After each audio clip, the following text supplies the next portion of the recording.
ओम नमो भगवते वासुदेवाय। ओम नमो भगवते वासुदेवाय। ओम नमो भगवते वासुदेवाय।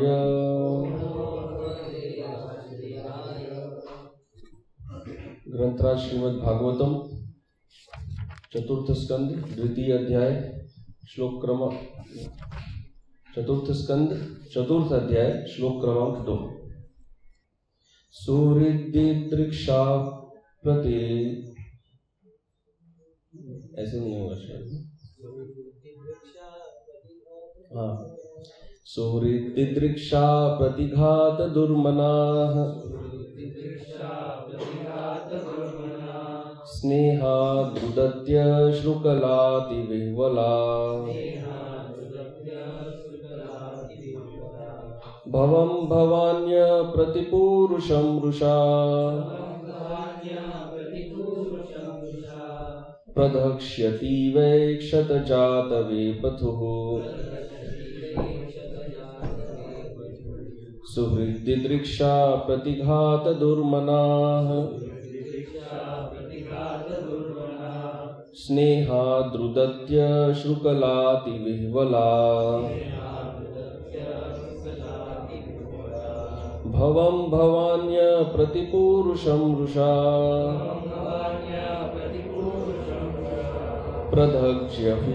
प्रधक्ष्यति वै क्षतजातवेपथुः सुहृद्दिदृक्षा प्रतिघात दुर्मनाः स्नेहाद्रुदत्य श्रुकलातिविह्वला भवं भवान्य प्रतिपूरुषं रुषा प्रधक्ष्यति वै क्षतजातवेपथुः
शब्दार्थ। सुहृद दिदृक्षा, अपने संबंधियों को देखने की इच्छा की। प्रतिघात, बाधा। दुर्मनाः, अनमनी होकर। स्नेहात, स्नेहवश।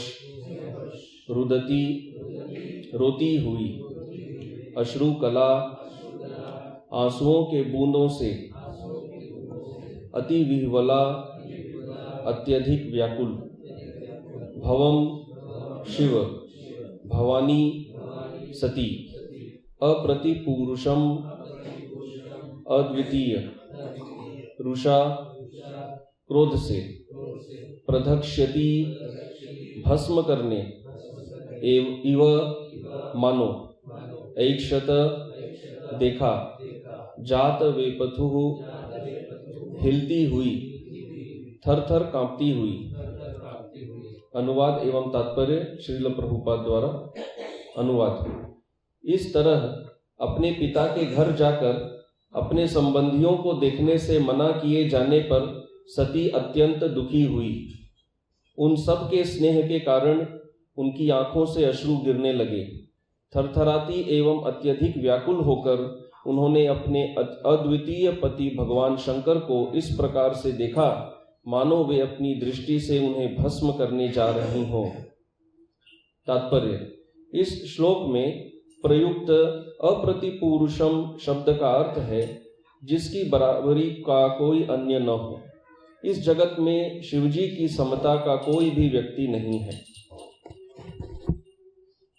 उनकी पत्नी सती को पता था कि उनके पति समदर्शी हैं, तो फिर इस बार वे अपनी पत्नी पर इतने निष्ठुर क्यों थे कि उन्हें अपने मायके नहीं जाने दे रहे थे। इससे उन्हें असह्य पीड़ा हो रही थी और वे अपने पति को इस प्रकार देख रही थीं मानो उन्हें अपनी दृष्टि से भस्मसात कर देंगी। दूसरे शब्दों में, चूंकि शिव आत्मा है, शिव का अर्थ आत्मा भी है, इसीलिए सती आत्महत्या करने को उद्यत थी। अप्रतिपुरुष का दूसरा अर्थ है वे महापुरुष जिनका कोई प्रतिद्वंद्वी नहीं है।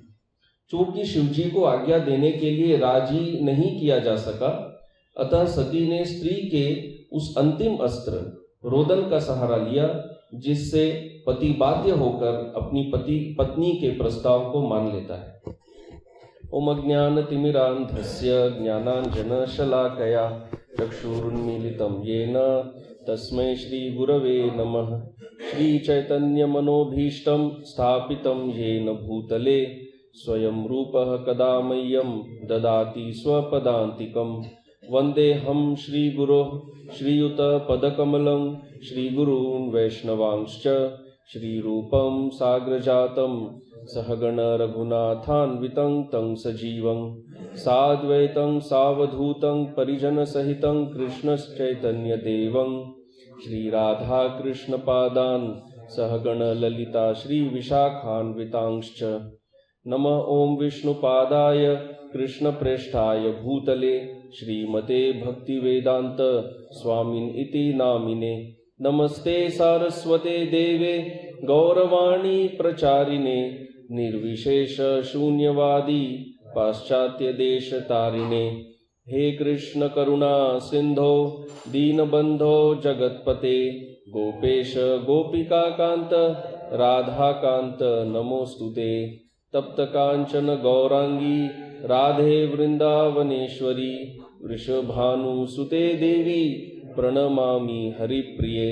वाञ्छाकल्पतरुभ्यश्च कृपा सिन्धुभ्य एव च पतितानां पावनेभ्यो वैष्णवेभ्यो नमो नमः। जय श्री कृष्ण चैतन्य प्रभु नित्यानंद श्री अद्वैत गदाधर श्रीवास गौर भक्त वृंद। हरे कृष्ण कृष्ण कृष्ण हरे हरे, हरे राम राम राम हरे हरे।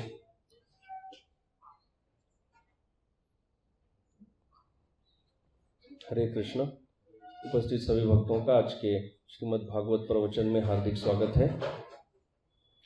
तो अब यहाँ पे विषय ये है कि शिवजी समझ गए हैं कि उनकी पत्नी की मृत्यु अब होने वाली है। इस तरह से पूर्ववर्ती वैष्णव आचार्य समझाते हैं कि वे चाहे उन्हें रोके या ना रोके, कि अब सती की मृत्यु दोनों ही अवस्थाओं में होने वाली है।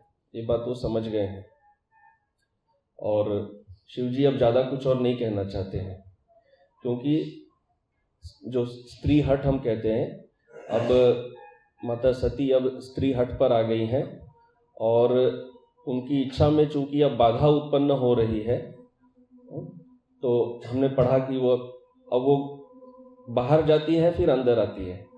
पहले बाहर जाती है क्योंकि पिता के घर जाना है, फिर वापस अंदर आ जाती है ये सोचकर कि शिवजी को बुरा लगेगा या वे क्रोधित हो जाएंगे। परंतु इच्छाओं को अधिक देर तक रोका नहीं जा सकता और शिवजी भी ये बात समझ गए हैं। तो यहाँ पर हम कुछ चर्चा करने का प्रयास करेंगे कि जब हमारी इच्छाओं में बाधा उत्पन्न होती है, जैसे इस श्लोक में जो शब्द प्रयोग किया गया है वह है प्रतिघात। जब हमारी इच्छाओं में, जब हमारी भौतिक इच्छाओं में बाधा उत्पन्न होती है, तो कैसे क्रोध उत्पन्न हो जाता है। तो पर्टिकुलरली सती, माता सती को लेके बात नहीं करेंगे, क्योंकि शिवजी और सती का स्थान थोड़ा अलग तरह का है, उनको हम अपने हिसाब से ऐसे तुलना नहीं कर सकते। पर उनके बारे में ज्यादा कुछ कहने का है भी नहीं, क्योंकि हमें जो समझना है वो हमारे स्तर पे समझना है। तो हमारी अवस्था में या जन सामान्य के लिए भी किस तरह जब भौतिक इच्छाओं में बाधा आती है तो क्रोध जन्म लेता है। तो भक्ति रसामृत सिंधु में श्रील रूप गोस्वामी क्रोध की परिभाषा देते हैं कि क्रोध क्या होता है। तो एक श्लोक में पहले पंक्ति में वो इस तरह बताते हैं, प्रातिकूल्यादिभिश्चित्त ज्वलनम क्रोध ईर्यते। क्रोध की परिभाषा दे रहे हैं। तो कहते हैं कि क्रोध क्या होता है, क्रोध ईर्यते। तो जब भी भागवतम में या किसी भी शास्त्र में उच्यते या इच्यते, ईर्यते ऐसे आता है, इसका मतलब वो उस शब्द की परिभाषा दे रहे हैं। और जैसे कि भक्ति की परिभाषा देते हैं ना, भक्ति उच्यते, मतलब इसे भक्ति कही जाती है। तो ये परिभाषा है। तो क्रोध की परिभाषा क्या है, प्रातिकूल्य आदि भी, कि प्रतिकूल परिस्थिति जब हमारे समक्ष आ जाती है या कोई ऐसा व्यक्ति आ जाए जो हमसे प्रतिकूल भाव रखता है, आदि भी, प्रतिकूल परिस्थिति इत्यादि और भी कुछ यदि आए, जिससे कि चित्त ज्वलनम, चित्त में यदि जलन होनी प्रारंभ हो जाए, हमारा हृदय जलने लगे, हार्ट इज बर्निंग, चित्त में यदि जलन हो तो क्रोध ईर्यते, इसे क्रोध कहते हैं। तो क्रोध क्या है, प्रतिकूल परिस्थिति या कोई अन्य परिस्थिति में भी चित्त जलने लगे तो ये क्रोध कहलाता है, विशेष रूप से प्रतिकूल परिस्थिति में। तो रूप गोस्वामी कहते हैं कि काम, क्रोध, लोभ इत्यादि जिस व्यक्ति के हृदय में है, वो व्यक्ति भगवान का स्मरण कैसे कर सकता है। ये बहुत प्रसिद्ध श्लोक है, उपदेशामृत में भी आचार्यों ने इसे उद्धृत किया है। शोकामर्षादि भीर भावेर आक्रांतम यस्य मानसम, कि जिसके मन में, जिसका मन आक्रांत है या पीड़ित है, किनसे, शोक, अमर्ष, अमर्ष अर्थात एंगर, क्रोध आदि ऐसे भावों से जिसका मन पीड़ित है, कथम तत्र मुकुंदस्य स्फूर्ति संभावना भवेत, उसके मन में मुकुंद, भगवान मुकुंद की स्फूर्ति होने की संभावना ही नहीं है। तो ये सोचना भी नहीं चाहिए, संभव ही नहीं है कि ऐसे व्यक्ति के मन में मुकुंद की स्फूर्ति होगी जिसका मन काम, क्रोध, लोभ ऐसी वासनाओं से पीड़ित है, इन भावों से पीड़ित है। तो आचार्यों ने इस श्लोक को कहाँ उद्धृत किया है, उपदेशामृत के पहले ही श्लोक में। तो इसलिए कहते हैं पहले श्लोक में ही रूप गोस्वामी कह रहे हैं ये 6 वेगों से दूर रहना होगा, नहीं तो मुकुंद की स्फूर्ति की संभावना संभव नहीं है। लेकिन अब इन 6 वेगों से दूर होना भी आसान नहीं है, तो इसलिए आगे रूप गोस्वामी और बातें भी कहते हैं, क्या संग रखना चाहिए, नहीं रखना चाहिए, क्या करना चाहिए, नहीं करना चाहिए इत्यादि। तो क्रोध के विषय में, क्रोध 3 परिस्थितियों में उत्पन्न होता है।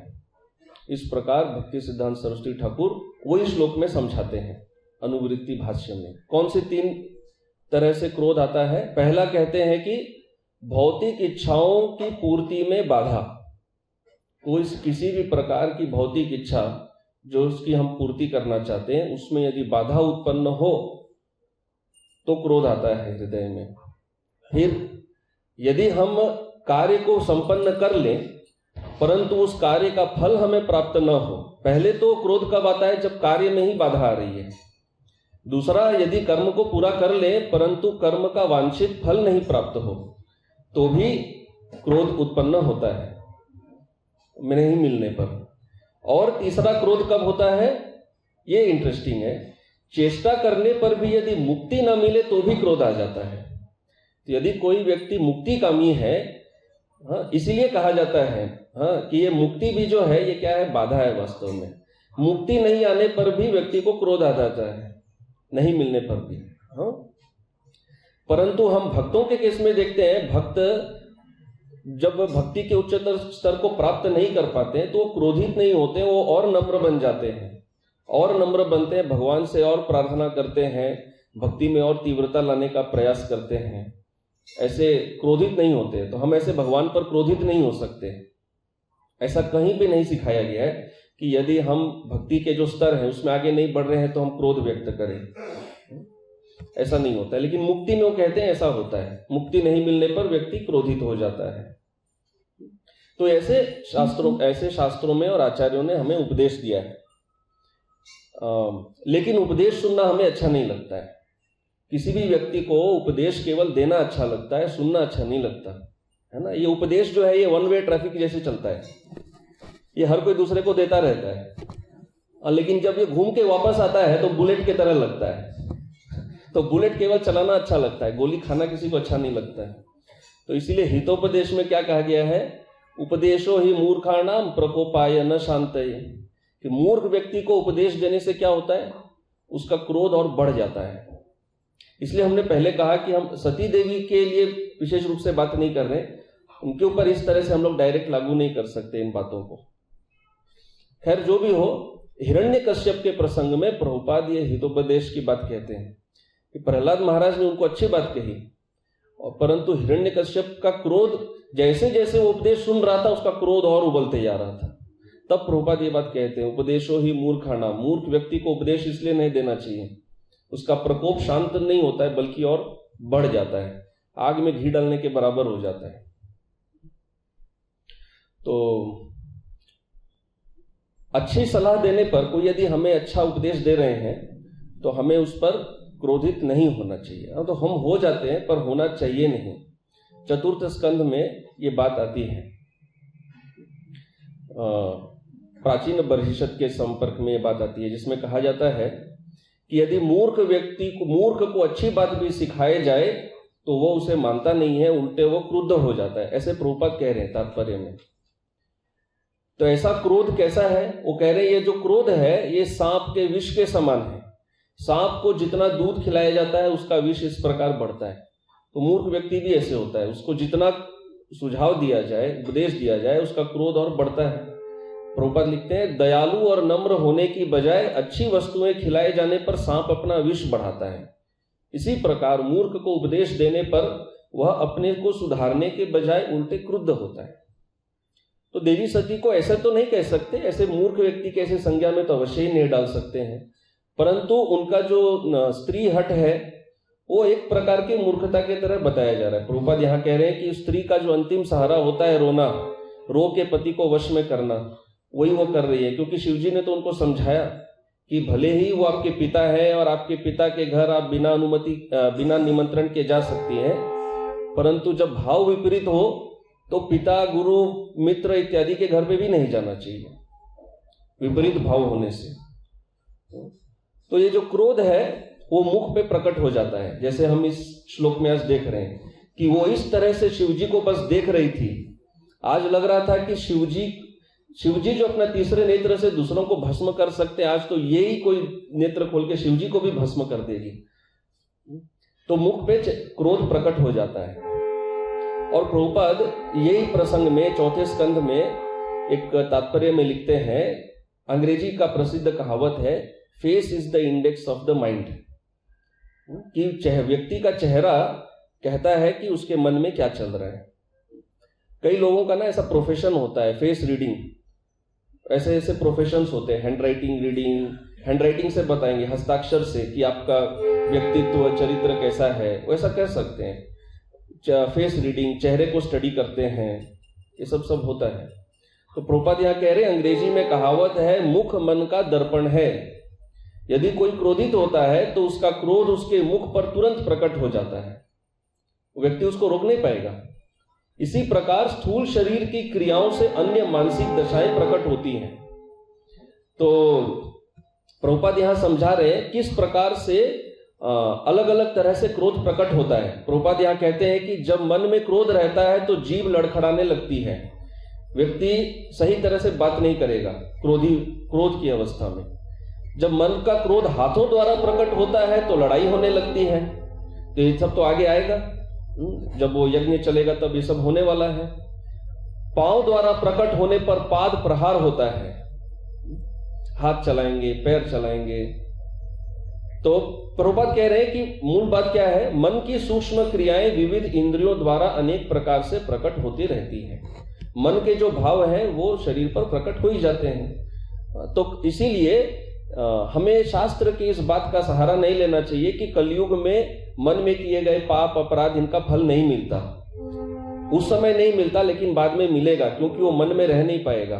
प्रेशर कुकर जैसा है, वो तो ब्लास्ट होना ही होना है। कब तक रुक सकता है? वो ब्लास्ट होगा, और जब ब्लास्ट होगा तो खुद तो पहले जलेगा, उसके आसपास वालों को भी जलाएगा।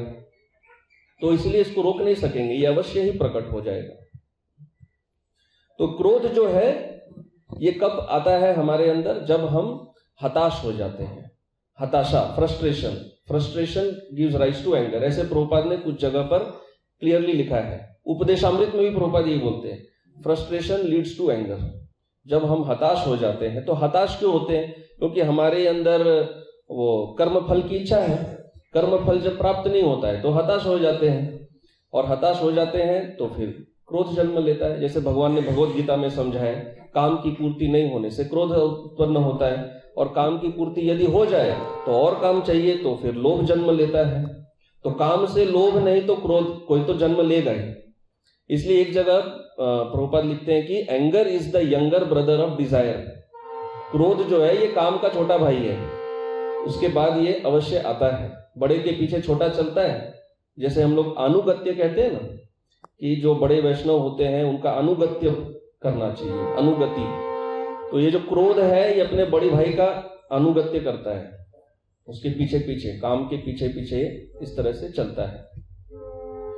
तो क्रोध का जन्म हुआ कब? ब्रह्मा जी ने जब चतुष्कुमारों को जन्म दिया, उसके बाद हमने पिछली बार चर्चा की थी दुरुक्ति के ऊपर, कि कैसे दुरुक्ति का जन्म हुआ। तो चौथे स्कंद में वर्णन आता है क्रोध ने कब जन्म लिया। तो ब्रह्मा जी ने जन्म दिया दंभ और माया को, और हमने पिछली बार चर्चा की थी कि ये सब भाई बहन है, ये भाई बहन का विवाह होता है। तो प्रभुपाद कहते हैं कि यहीं से अधर्म शुरू हुआ था, भाई बहन के विवाह का अधर्म। तो दंभ और माया ये दो जन्म लेते हैं, भाई बहन। इनके विवाह से लोभ और चालाकी ये जन्म लेते हैं, ये दोनों भाई बहन से, लोभ और चालाकी। ये लोभ और चालाकी, इनके विवाह से क्रोध और हिंसा जन्म लेते हैं। तो व्यक्ति जब बहुत लोभी हो जाता है तो लोभ को कब तक पूर्ण कर सकेगा, है ना। हमने बहुत बार ये कहावत सुनी है कि संसार में हर व्यक्ति की इच्छा पूर्ण करने के लिए सब कुछ है, लेकिन एक व्यक्ति के लोभ के लिए भी संपूर्ण मात्रा में धन नहीं है। तो लोभ और चालाकी, इससे क्रोध और हिंसा इनका जन्म होता है। जब व्यक्ति का काम पूर्ण नहीं होता है तो क्रोध जन्म लेता है। कामात् क्रोधो भी जायते, बहुत प्रसिद्ध बात है भगवत गीता में। और फिर क्रोध हमारी स्मृति को विभ्रम कर देता है, क्रोधात् भवति सम्मोह, और फिर बुद्धि नाशा, बुद्धि नष्ट हो जाती है इस प्रकार से।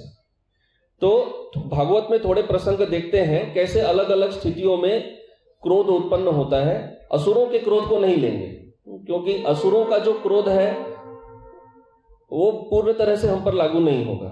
भक्त लोग कैसे क्रोध प्रकट करते हैं अलग अलग अवस्था में, जो शुद्ध भक्त हो या ना हो, तो उनसे समझने की है, इंटरेस्टिंग बातें हैं। तो पहले जैसे परीक्षित महाराज वो ऋषि पर क्रोधित हो गए। क्यों क्रोधित हो गए? उनको क्या नहीं मिला? तो इस श्लोक में बताया गया है। पहला बात है आसन। चार बातें, चार चीज उनको नहीं मिले जिसके कारण वो क्रोधित हुए। पहला है आसन, बैठने का स्थान, ये नहीं दिया गया उनको। जल, वो बहुत प्यासे थे। और कम से कम यहां पर कह रहे हैं जल तथा मधुर वचनों के द्वारा स्वागत न किए जाने पर राजा क्रुद्ध हो गए। उन्होंने अपने आप को उपेक्षित समझा। तो ये हमारी इच्छा होती है हम किसी से मिलने जाएं कि कम से कम वो हमें कोई बैठने का स्थान दे। सबने पढ़ा है, प्रभुपाद एक तात्पर्य में समझाते भी हैं कैसे स्वागत करना चाहिए, बैठने का स्थान इत्यादि। कम से कम उसको कुछ पानी तो देना चाहिए, इतना तो मिनिमम। नहीं भी हो तो कम से कम प्रभुपाद कहते हैं कुछ मधुर वचन, को वो भी नहीं हुआ। तो इनका क्रोध क्यों आ गया? क्योंकि सामने वाला व्यक्ति शांत बैठा है।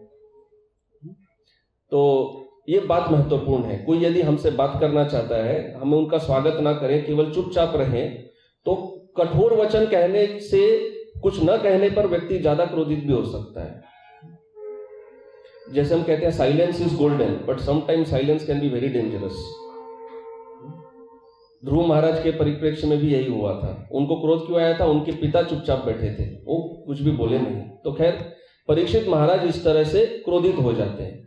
तो अब इनको समझाने के लिए आचार्यों ने अलग अलग बात कही है। भगवान की इच्छा से सब कुछ हुआ, लेकिन भगवान की इच्छा को लाएंगे तो फिर हम किसी चीज में कुछ सीख ही नहीं सकते हैं। हर बात का एक ही उत्तर दे सकते हैं कि भगवान की इच्छा से ही हुआ। तो भगवान की इच्छा से जो हुआ वो परीक्षित महाराज के साथ हुआ, हमारे साथ तो ऐसा नहीं होगा। तो ये परीक्षित महाराज का हुआ।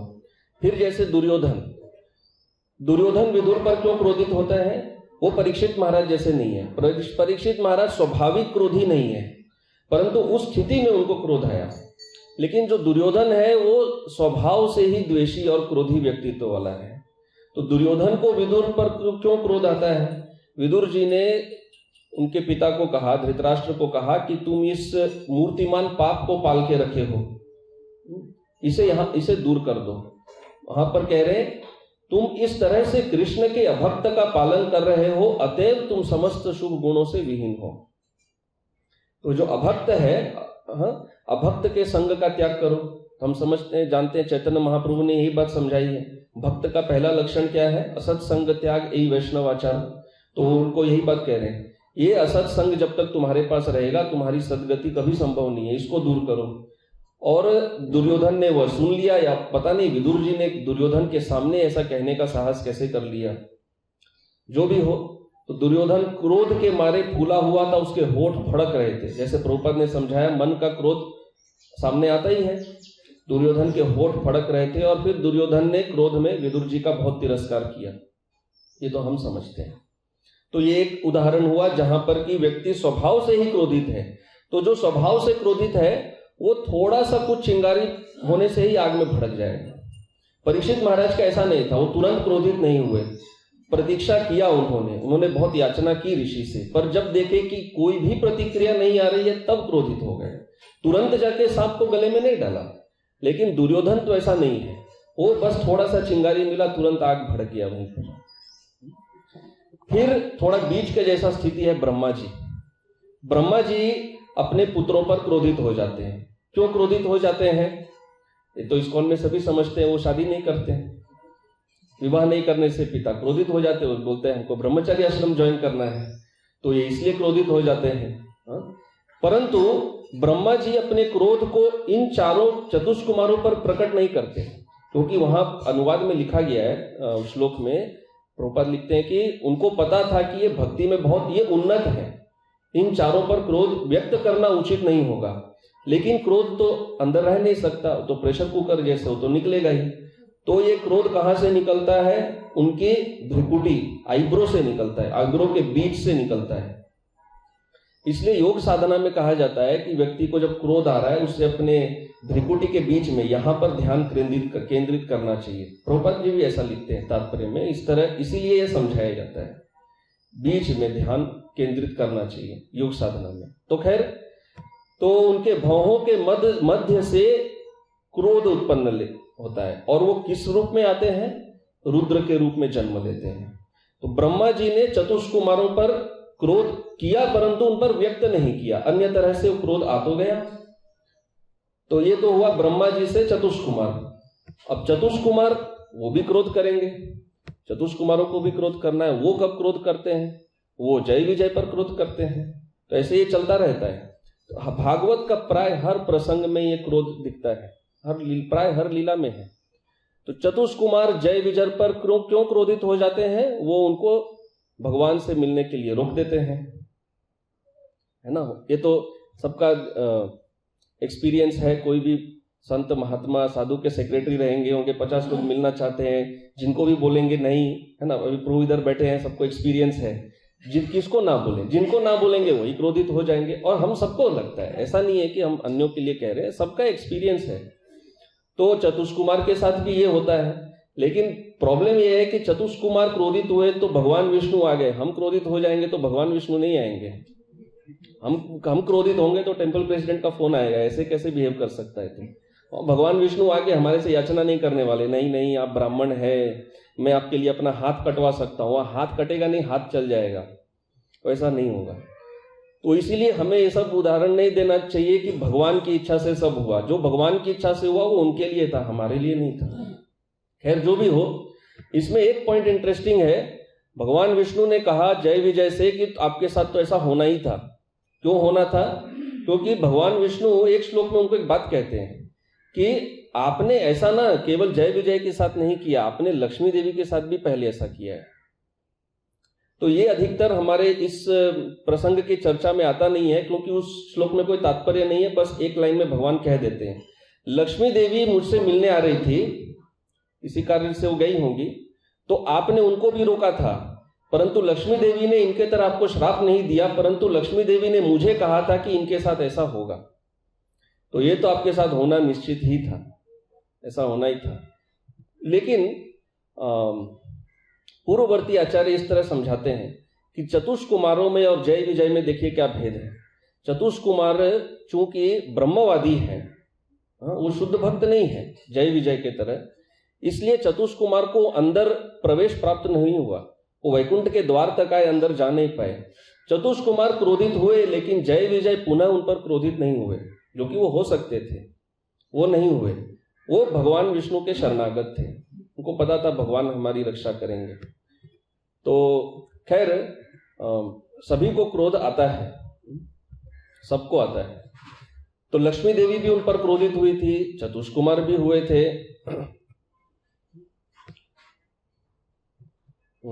तो ये तो इस प्रकार के व्यक्तियों का उदाहरण हुआ। अभी जैसे दक्ष, जो प्रसंग अभी चल रहा है, दक्ष शिवजी पर क्यों क्रोधित हो जाते हैं? दक्ष को अपने सम्मान से बहुत ज्यादा आसक्ति है। एक तो यह है कि दक्ष को शिवजी से पहले ही क्रोध है, तो जिस व्यक्ति से हमें पहले से ही कुछ कंप्लेन रहता है, जब ऐसी कोई स्थिति उत्पन्न हो जाती है कि हमारे अहंकार पर सीधा वार हो जाता है, तब हम रोक नहीं पाते हैं। तो दक्ष का शिवजी से के प्रति जो क्रोध है उसका तो पुराना इतिहास है, पहले से ही इतिहास है। वो इस विवाह से ही प्रसन्न नहीं थे, परंतु तब कभी ऐसे क्रोध व्यक्त नहीं किया था। अब क्यों क्रोध व्यक्त हो गया? वही बात है, छोटा सा चिंगारी हो गया कि वो इनके बैठने के पहले जो है वो बैठे हुए थे, बस इतनी बात से दक्ष इतने क्रोधित हो गए और इतना कुछ हो गया ऐसे। तो ये इन भक्तों का उदाहरण हुआ। अब देखते हैं ऐसे भक्त का उदाहरण जिनको साक्षात भगवान के दर्शन हो गए फिर भी क्रोधित हो जाते हैं। भगवत दर्शन करने के बाद भी भक्त लोग क्रोधित होते हैं, ऐसे उदाहरण है भगवान का दर्शन के पहले भी और बाद में भी। जैसे ध्रुव महाराज क्यों क्रोधित हुए थे? उनकी मां ने उनका अपमान तो किया था, परंतु वो इतनी बड़ी बात नहीं थी, क्योंकि वो तो सौतेली मां है, ठीक है, लेकिन पिता तो सौतेला नहीं होता है ना। हमने सौतेला मां सुना है, सौतेला पिता कभी सुना है क्या? अपना पिता वो भी कुछ बोल नहीं रहा है, वो तो राजा है। एक तरफ से तो ये बाण मार रही है और दूसरी तरफ से ये तो और भी एकदम विषैला बाण मार रहा है। बोल सकते हैं, राजा है, कम से कम राजा के नाते तो बोले। प्रजा का अपमान हो रहा है तो राजा को बोलना चाहिए, प्रतिघात करना चाहिए, कुछ नहीं बोल रहे हैं। उनकी गोद से उनको धक्का देके गिरा दिया गया, तो उनकी जो चुप्पी थी वो ध्रुव महाराज को अपनी माँ के, सौतेली माँ के जो अपमान है उससे कहीं ज्यादा चुभ गई। और इतना क्रोध, मतलब कैसा क्रोध? यहाँ पर लिखा गया है जैसे लाठी से मारा गया सर्प फुफकारता है, इस प्रकार ध्रुव महाराज तेजी से सांस ले रहे थे। क्रोध में व्यक्ति बहुत जोर सांस लेने लग जाता है, इस प्रकार क्रोधित हो गए जब उन्होंने देखा पिता मौन है और उन्होंने प्रतिवाद नहीं किया। ये बात वो सहन नहीं कर पाए। तो ठीक है, अभी तो आप शुद्ध भक्त नहीं है, आपको भगवान का दर्शन नहीं हुआ है, लेकिन भगवान का दर्शन हो जाने के बाद भी अपने भाई उत्तम के परिप्रेक्ष्य में उन्होंने जब समाचार सुना कि उत्तम का वध हो गया है, तब वापस क्रोध भर गया उनके अंदर में, और उन्होंने ऐसा निश्चय किया कि पूरे यक्ष की जो जाति है उस सबको समाप्त कर देंगे। ऐसा युद्ध छेड़ दिया ध्रुव महाराज ने, अत्यंत क्रोधित हो गए। तब मनु को आके उन्हें समझाना पड़ा कि अरे आप भक्त है, आपको इस प्रकार अनावश्यक क्रोध नहीं करना चाहिए। अति रोषेण, मनु महाराज ने यह नहीं कहा कि रोषेण आप क्रोध मत करिए, वो कहने लगे अति रोषेण, इतना ज्यादा क्रोध कि एक भाई की मृत्यु के लिए आप पूरे वंश का ही समूल नाश कर देंगे, इतना क्रोध तो ठीक नहीं है। तो ये इंटरेस्टिंग पॉइंट है, क्योंकि ध्रुव महाराज को तो साक्षात भगवान विष्णु का दर्शन हुआ था, वो भी 6 महीने में। भगवान विष्णु ने अपना शंख भी उनको छुआया था और उन्होंने इतनी सुंदर प्रार्थनाएं अर्पित की थी, फिर भी इतना क्रोध कर देते हैं। तो श्रील प्रभुपाद यहां पर एक इंटरेस्टिंग बात बोलते हैं जो समझना हमारे लिए भी कठिन है। प्रभुपाद यहां कहते हैं कि यह भ्रांत धारणा है कि भक्त को क्रोध, ईर्ष्या या शोक से अभिभूत नहीं होना चाहिए। यह सोचना गलत है कि भक्त के अंदर क्रोध आना ही नहीं चाहिए, ईर्ष्या आनी ही नहीं चाहिए या शोक आना ही नहीं चाहिए। तो अभी अगर कोई चाहे तो एक लाइन को उठा के एकदम महावाक्य के रूप में प्रेजेंट कर देगा, बस सब सर्टिफाइड है। लेकिन प्रभुपाद आगे ये समझा रहे हैं कि राजा को क्रोध करने का अहंकार होता है, लेकिन आगे प्रभुपाद जी ये भी कहते हैं कि अनावश्यक क्रोध जो है ये हमारी भक्ति में सबसे बड़ी बाधा है। क्रोध बहुत बड़ा बाधा है, अनावश्यक क्रोध यह उचित नहीं है। तो फिर इससे बचा कैसे जाए, कैसे बचना चाहिए? तो मनु महाराज उन्हें कहते हैं निरंतर श्रवण करने से। प्रभुपाद जी यहां लिख रहे हैं निरंतर सुनते रहने से क्रोध का शमन किया जा सकता है। तो ये संभव होता है। तो हमें इस प्रकार से जो अति रोषेण, अत्यंत क्रोध, मतलब कोई व्यक्ति यदि किसी लीडरशिप पोजीशन में भी है तो ध्रुव महाराज की तरह अति रोषेण में नहीं जा सकते, अत्यंत क्रोध, नहीं तो विनाश हो जाएगा। तो इस अत्यंत क्रोध से क्या होता है? मनु महाराज कहते हैं ध्रुव महाराज को कि जब कोई अत्यंत क्रोधित हो जाता है तो अन्य व्यक्ति उससे डर जाते हैं, डरे डरे रहते हैं।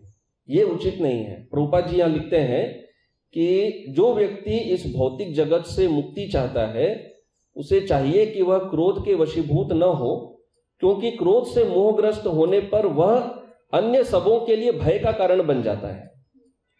तो अभी संसार में कई लोग बड़ा अहंकार करते हैं कि बहुत लोग मुझसे डरते हैं, है ना। पहले भक्ति में आने से पहले हमने सिनेमा वगैरह में देखा है ना, जो लोग डॉन वगैरह जैसे रहते हैं, लोगों का घमंड क्या रहता है? लोग हमसे डरते हैं, यही इनका अहंकार रहता है। लेकिन भक्ति में क्या है? भक्ति क्या, प्रभुपाद कह रहे मुक्ति में भी ये बाधा है। यदि कोई व्यक्ति हमसे भयभीत है तो ये अच्छी बात नहीं है। कोई हमसे भयभीत रहना नहीं चाहिए। हम किसी अन्य व्यक्ति के भय के कारण नहीं बनने चाहिए, ये उचित नहीं है। तो राजा किस प्रकार से क्रोध करे, राजा के लिए कैसा क्रोध उचित है? जैसा कि पृथु महाराज ने पृथ्वी पर क्रोध किया, लेकिन पृथु महाराज का क्रोध ध्रुव महाराज जैसा नहीं था। पृथु महाराज बहुत क्रोधित हुए थे, पृथ्वी पर अत्यंत क्रोधित थे, क्योंकि उस समय सूखा पड़ा हुआ था।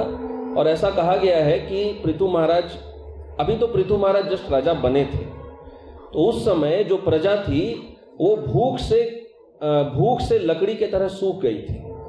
तो पृथु महाराज पृथ्वी पर अत्यंत क्रोधित हो गए थे और पृथ्वी गाय का रूप लेती है। परंतु पृथु महाराज कहते हैं यद्यपि तुमने गाय का रूप धारण किया है फिर भी मैं तुम्हारे टुकड़े टुकड़े कर दूंगा, तुम इस तरह से मुझे छल नहीं सकती। पहले वो भागने लगी, लेकिन भाग के कुछ होगा नहीं तो गाय का रूप ली, क्योंकि गाय तो सबको प्रिय है, भगवान को प्रिय है, तो वैष्णव गाय के ऊपर प्रहार करेंगे नहीं। लेकिन पृथु महाराज कहते हैं नहीं, मैं तुम्हें छोड़ने वाला नहीं हूं, क्योंकि तुम जो अपना कर्तव्य है वो निभा नहीं रही हो। बहुत क्रोधित होते हैं। तो फिर बाद में वो क्षमा मांगती है और फिर ये बात तो सलट जाती है। लेकिन पॉइंट है, पृथु महाराज का क्रोध इस तरह अतिरोषेण ध्रुव महाराज के जैसा नहीं था। वो केवल एक राजा के कर्तव्य को निभा रहे थे। ध्रुव महाराज का क्रोध राजा होते हुए भी मूल रूप से क्यों था? व्यक्तिगत कारण से था, अपने भाई के वध के कारण था। पृथु महाराज का ऐसा नहीं था। तो इसीलिए यहां पर इनके क्रोध की बहुत प्रशंसा की है प्रभुपाद जी ने तात्पर्य में, कि राजा को ऐसा होना चाहिए। राजा के अंदर दंड देने की क्षमता और साहस होनी चाहिए। आजकल क्या होता है, कोई दंड नहीं देना चाहते क्योंकि सब अपना रोटी सेकना चाहते हैं। I want to be safe, हम क्यों बुरे बने किसी को दंड देकर।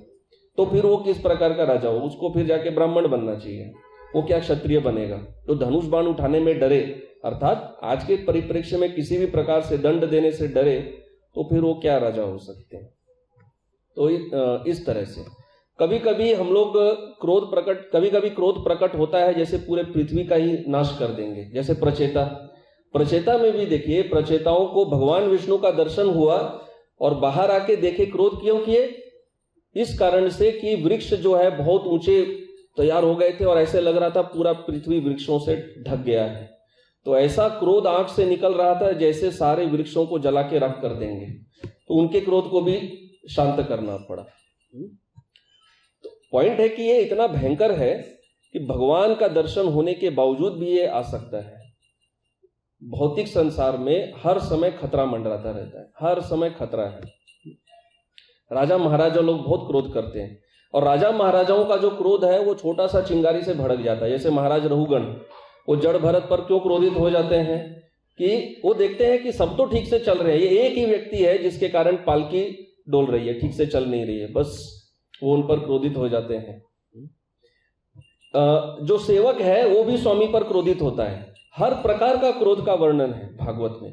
स्वामी तो सेवक पर क्रोधित होते हैं, लेकिन सेवक भी स्वामी पर क्रोधित हो जाते हैं। जैसे यमदूत जब देखते हैं कि जब यमदूत विष्णु दूतों से हार जाते हैं और यमराज के पास जाते हैं, तो यहाँ पर विश्वनाथ चक्रवर्ती ठाकुर कहते हैं कि वो अपने स्वामी पर बहुत क्रोधित थे और एक्चुअली वो रेजिग्नेशन देना चाहते थे।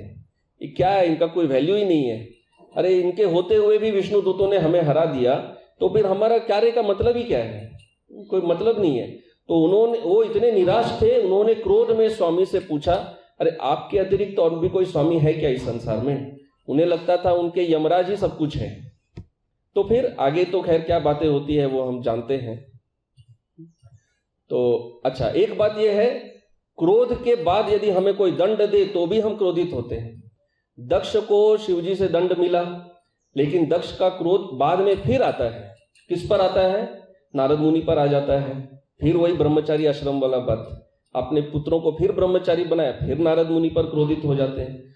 तो ये जो स्वभाव से क्रोध है ये इतना आसानी से ये जाता नहीं है, ये बात है। इसका जाना बहुत ही कठिन है, बहुत मुश्किल होता है क्रोध का जाना। तो अब फाइनल पॉइंट पर आते हैं कि हमारे जीवन का गंतव्य क्या है। हमारे जीवन का गंतव्य है श्री वृंदावन, गोलोक वृंदावन। और दशम स्कंध में बहुत स्पष्ट रूप से लिखा हुआ है, वृंदावन में कोई क्रोध नहीं है। यत्र नैसर्ग दुर्वैराह सहासन नृमृगादयः मित्राणि वाजिता वास द्रुत रुटतर्ष मादिकम। यहीं पे वही बात है, रुटतर्ष की प्रभुपाद यहाँ क्लियर लिख रहे हैं, वृंदावन भगवान का दिव्य धाम है जहां न भूख है, न क्रोध है, न प्यास है। भूख प्यास क्रोध यहां कुछ नहीं है। तो शास्त्रों में कहा गया है, देवता की पूजा करने के लिए देवता जैसा होना चाहिए, अग्नि में प्रवेश करने के लिए अग्नि जैसा होना पड़ता है। तो वृंदावन में प्रवेश करने के लिए ब्रजवासी जैसा होना पड़ता है।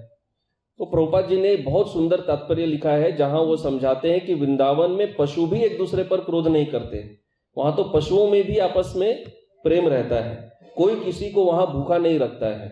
बहुत बढ़िया प्रभुपाद जी ने तात्पर्य लिखा है। लेकिन अब वैसा स्तर तो है नहीं, हमें तो क्रोध आता है, स्वाभाविक बात है। तो अभी हमें करना क्या चाहिए? तो हमारे पास एक ही उपाय है, वो है भक्तों का शरण। भक्तों का शरण लेने से क्रोधित यदि हम हो भी जाएं तो भी भगवान क्षमा कर देंगे। जैसे कि उदाहरण कालिया भगवान कृष्ण पर क्रोधित होते हैं, भयानक क्रोध, कितना क्रोध करते हैं, इस तरह विष भरा है कालिया के अंदर। फिर भी कालिया के परिप्रेक्ष्य में क्या कहा गया है? नाग पत्नियों के लिए भक्ति ते जाहार पाइलो गोविंद चरण, कि नाग पत्नियों ने जाकर जब भगवान कृष्ण से प्रार्थना की, उनकी प्रार्थना के कारण वो कहती हैं कि जो बड़े बड़े ऋषि मुनियों को आपका चरण प्राप्त नहीं होता है, हमारे इस विषैले पति ने आपका चरण प्राप्त कर लिया। पाइलो गोविंद चरण, और भगवान वास्तव में अपने चरण स्पर्श करते हैं और कहते हैं कि आपको गरुड़ से भय करने की आवश्यकता नहीं है, गरुड़ जब मेरे चरण चिन्ह देखेंगे आपको कुछ क्षति नहीं पहुंचाएंगे। तो इस प्रकार यदि हम सत्संग में सदैव रहें तो ये जो हमारे अंदर के जो ये रिपु हैं इनका दमन होगा। और यदि प्रकट हो भी जाए तो भी भक्त बहुत कृपालु होते हैं। भक्त जो है वो भगवान की तरह वे भी करुणा सिंधु होते हैं, उनकी कृपा से हमारी सुरक्षा होगी। और भक्त यदि हमारे ऊपर क्रोध करें, वरिष्ठ भक्त कोई क्रोध करे, गुरु क्रोध करे, तो क्या करना चाहिए? तो फिर सहन करना चाहिए। वो हमें अपना शुद्धिकरण समझना चाहिए। तो ये अंतिम बात कहकर विराम देते हैं, जैसे कि वास्तव में शुद्धिकरण यही है। हम लोग शुद्धिकरण को जैसे कोई मैजिक समझते हैं कि कोई मैजिक के तरह शुद्धिकरण होगा। तो शुद्धिकरण यही होता है कि भक्त हमें सिखाते हैं, उपदेश देते हैं, समझाते हैं, कभी हम पर क्रोधित होते हैं, तो यही हमारा शुद्धिकरण है। जैसे बलराम जी ने कौरवों का किया। बलराम जी जब गए थे कौरवों के पास, उन्होंने अपना क्रोध प्रदर्शित किया क्योंकि कौरवों ने उनको बहुत बुरा भला कह दिया। पिछले बार हमने चर्चा की थी, उन्होंने इतना तक कह दिया कि आप लोगों को तो जैसे सांप को दूध पिलाने के समान है। बलराम जी को सांप से तुलना कर दिए। तो बलराम जी तो कृष्ण की तरह नहीं है ना, डायरेक्ट एक्शन मोड में आते हैं, इधर उधर बात नहीं करते। तब बलराम जी का जब क्रोध आया, तब भागवत में ये बहुत महत्वपूर्ण बात है। भागवत में कहा गया है कि बलराम जी के लिए कह रहे हैं, आपका क्रोध हर एक को शिक्षा देने के निमित्त है, यह घृणा या द्वेष की अभिव्यक्ति नहीं है। तो ये भगवान के क्रोध और हमारे क्रोध में अंतर होता है। भगवान का क्रोध के लिए भागवत में कहा जा रहा है शिक्षा देने के लिए होता है, घृणा से नहीं होता, द्वेष से नहीं होता। आप शुद्ध सत्वगुण को धारण करते हैं और इस जगत को बनाए रखने और इसकी रक्षा करने के लिए क्रुद्ध होते हैं। तो जो हमारे गुरु होते हैं, जो भी वरिष्ठ वैष्णव होते हैं, वो हम पर क्रोध करते हैं हमारी भक्ति को बनाए रखने के लिए, हमें भक्ति से दूर करने के लिए नहीं। परंतु हम उसको समझ नहीं पाते हैं क्योंकि बुद्धि के परे होता है अहंकार। बुद्धि से अहंकार को हम नहीं पहचान सकते ना। ऐसा हम कल सुन रहे थे, परम पूज्य राधानाथ स्वामी महाराज जी का एक गुण गौरव में राधेश्याम प्रभु बता रहे थे कि महाराज जी ने उनको समझाया कि देखो, महाराज जी ने राधेश्याम प्रभु को समझाया। कल ही हम सुन रहे थे तो अभी माइंड में वो बात फ्रेश है। महाराज ने समझाया कि आप लोग बहुत बुद्धिमान हैं, परंतु आप अपनी बुद्धि से अपने अहंकार को पहचान नहीं पाएंगे, क्योंकि बुद्धि से परे अहंकार होता है, वो उससे सूक्ष्म होता है। परंतु गुरु जो होते हैं वो अहंकार से भी परे होते हैं। तो गुरु हमारे अहंकार को पहचान सकते हैं, हम अपनी बुद्धि से अपने मिथ्या अहंकार को पहचान नहीं पाएंगे। तो इसीलिए गुरु के आदेश को सदैव ग्रहण करना चाहिए। भले ही हम शास्त्रों में कितने ही प्रवीण हो, कितने ही बुद्धिमान हो, कितने ही एनालिसिस कर सकें, हम वो सब समझ सकते हैं, हम शास्त्र अवश्य समझ सकते हैं और समझना चाहिए भी, आवश्यक है। परंतु हमारे व्यक्तिगत अहंकार जो है वो गुरु हमारे सामने दिखाएंगे कि हमारे अंदर क्या दोष है। तो इसीलिए बलराम जी का ये उदाहरण हमने लिया कि बलराम जी के कारण कौरवों को अपना अहंकार समझ में आया। तो ये बात कहकर हम यहाँ विराम देते हैं। सभी वैष्णवों से प्रार्थना करते हैं कि हमने जो कुछ कहा थोड़ा बहुत हम अपने जीवन में भी इसका पालन कर सके। हरे कृष्ण। श्रील प्रभुपाद की जय। ग्रंथराज श्रीमद् भागवतम की जय।